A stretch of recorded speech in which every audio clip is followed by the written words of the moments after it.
Hello everybody, welcome back. This is Jay from American Survival, and today we are going to do a product review of a manual hydraulic log splitter and let you know what I think.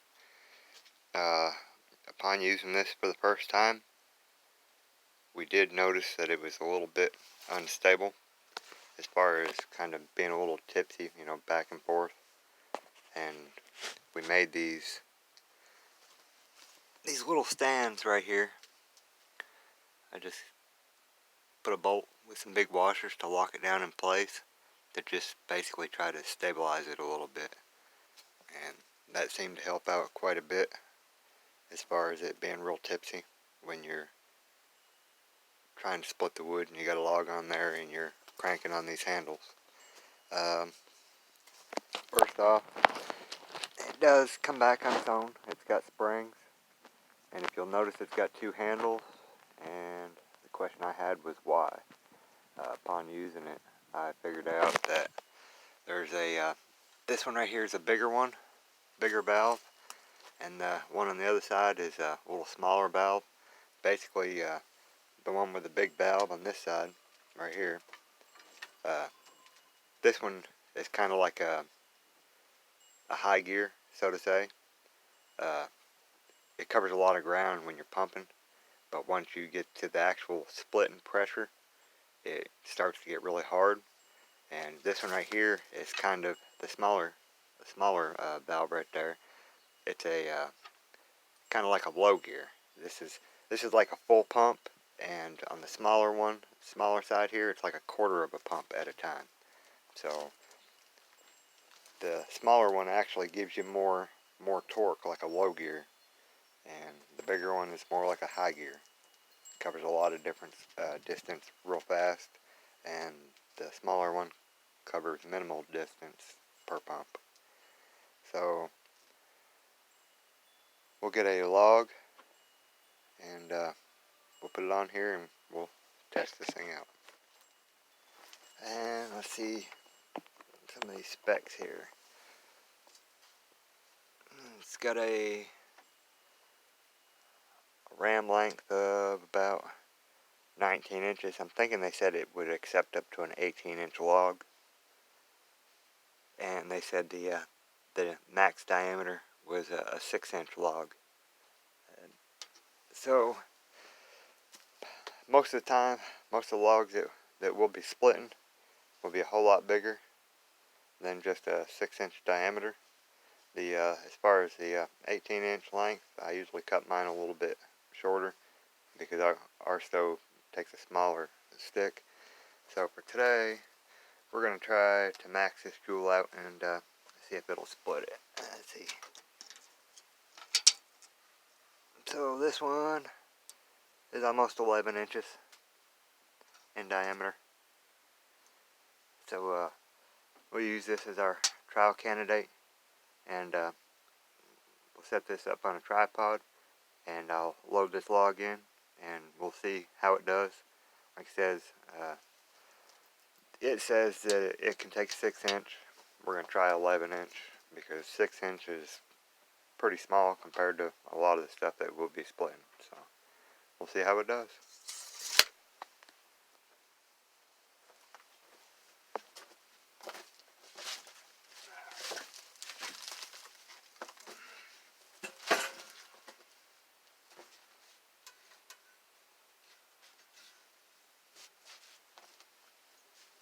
First, we'll start off with the high gear.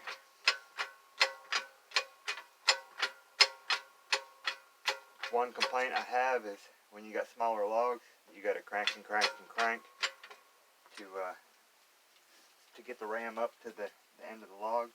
So sometimes I use little blocks to take up some of the space, so I don't have to crank quite so much. And if you have a couple different thicknesses of blocks, depending on the length of your log, you can just kind of space it out, and that'll save you some cranking as far as bringing the ram all the way up. So we'll start off with the high gear. Alright, once it starts getting real tough, go to the low gear.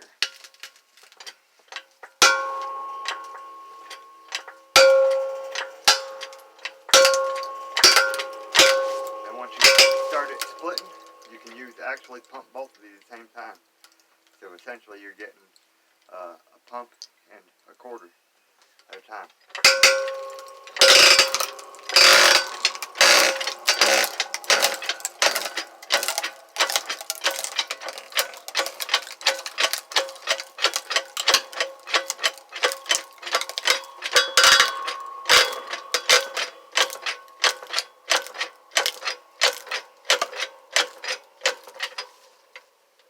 And then to get it to come back, you crack this valve.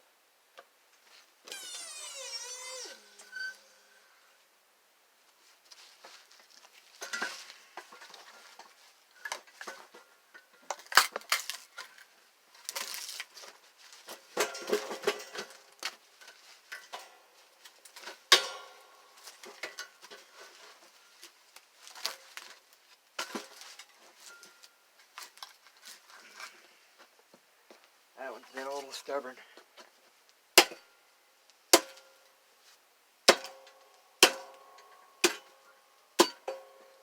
Probably should have used my little hatchet.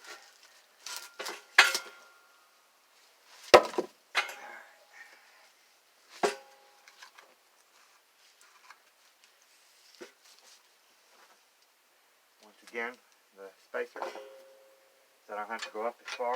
Make sure the valve is closed all the way.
sometimes you can split it with using just the high gear and not have to use the lower one.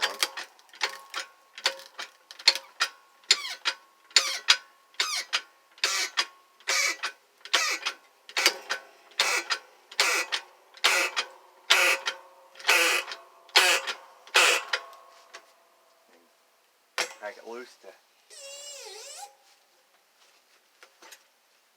well, that's first. Kind of get stuck.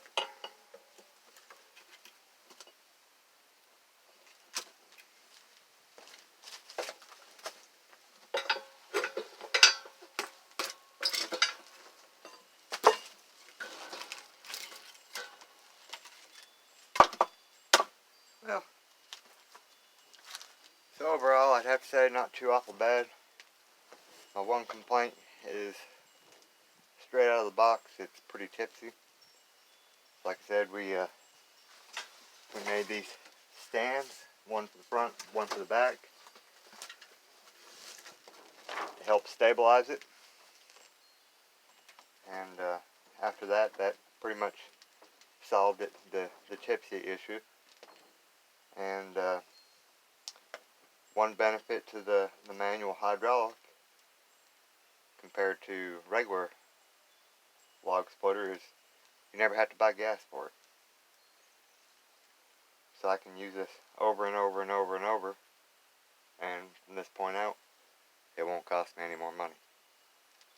Plus I don't have the upkeep of maintenance on a gasoline engine. So let me know what you think in the comments below. Please give me a thumbs up if you're not yet subscribed to my channel. Give me a sub. And till next time, y'all take care, be safe, and God bless. Thanks for watching.